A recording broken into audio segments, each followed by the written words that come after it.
road she traveled. Honoring women who made a difference. A Coulee Kid's gift to our community. Justice located. June Kjome, as portrayed by Isaiah. An overwhelming opportunity was presented to me. The opportunity to travel overseas as a missionary nurse in South Africa. This was not only an honor, but also a chance. This was an opening for me to learn from a culture unsimilar to mine. So I accepted the chance, thankfully, and looked forward to South Africa upon arriving. This was like a dream for me. I had wanted to be a nurse ever since I was a young child, and my first dream was granted. Getting to know the Africans and achieving knowledge about their everyday life was the most overpowering experience for me. One activity I was always a part of was worshiping with them on Sundays. It was a delight because they had the most radiant singing voices, but all life for the Africans, unfortunately, wasn't as beautiful as their voices. See, they were living under the legalized apartheid system, which meant that racism was basically permissible. It was amazing to me that with all this sorrow, they still beamed with happiness and laughed as if nothing seemed wrong. The Africans taught me the great life lesson of patience and learning to accept people even if they aren't that considerate or admirable to you. And obviously, those are the kind of people they had to put up with every day. This was an unfamiliar and new experience to me, racism and all, because back home, I lived in the North, and I never experienced such a thing. I mean, this was something I read about, but nothing that I've witnessed firsthand. Despite what every white around me thought, I had the Africans over to my house for tea. The whites looked down upon me for that, because they looked at it as giving the Africans a sense of equality, which was something I wanted to give them, and help them realize that it could actually happen. The whites wouldn't even come over for tea because blacks might have drunk from the cups. I found that totally and utterly ridiculous.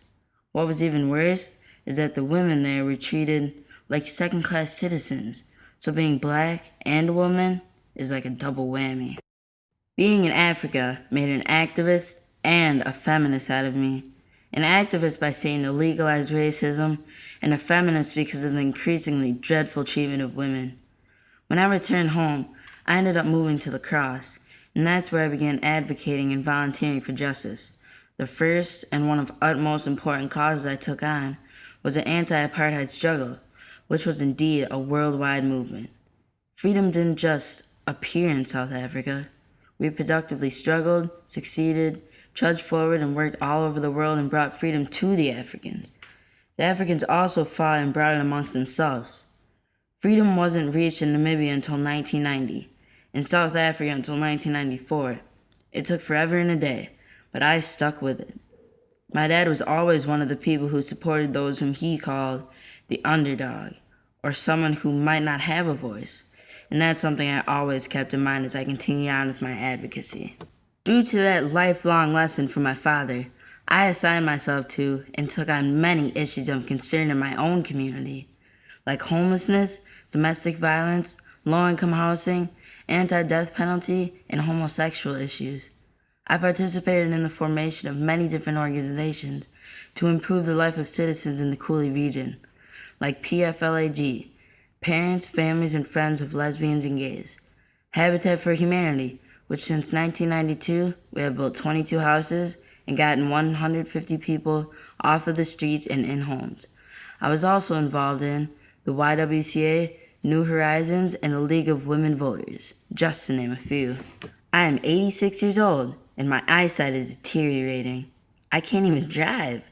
Despite this, I still have a clear vision of what I want, and that is equality for all people. I know injustices in our world will continue to decrease as more people jump on the bandwagon to help.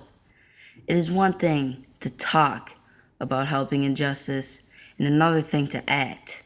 I've acted. This podcast brought to you from La Crosse, Wisconsin by the Coulee Kids at Longfellow Middle School in conjunction with the League of Women Voters.